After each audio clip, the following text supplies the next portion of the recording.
Thanks for joining me today. And if you're enjoying this series on Encounter Moments with God, please share it with others because it makes Jesus, makes God, makes Christianity more real, more fun, more enjoyable, and more powerful. A young man had a sports injury and damaged his knee. So he goes to a midweek renewal meeting and he just feels this heat in his knee. That's it. That's his moment. That's his encounter. But he said two miracles happened. One was he was healed, and then secondly, and I love this, he said for the first time he knew God was real. Wow. I think there's a lot of people in our churches that need a moment so they finally know that God is real.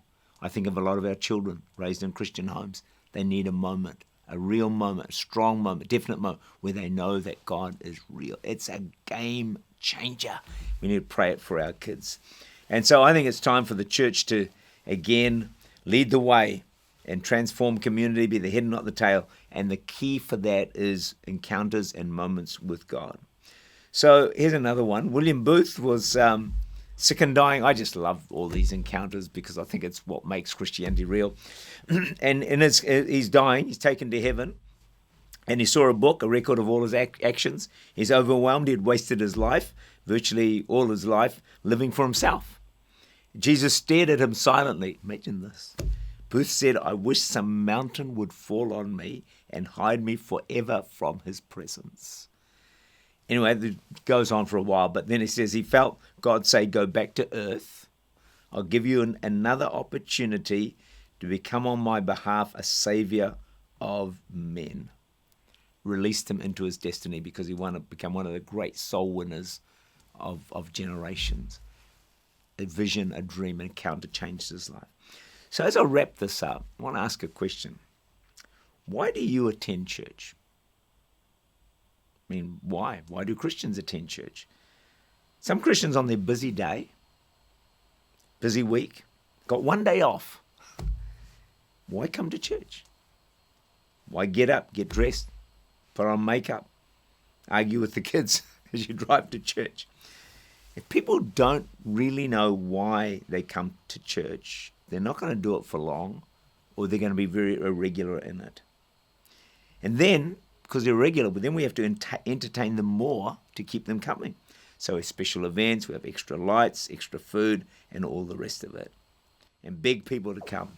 I want to suggest a major reason to come to church is to meet with God, to have an encounter with God, to have a moment with God. And we need to expect that every time that we turn up to church. And the more that happens, the more you and I are going to be in church.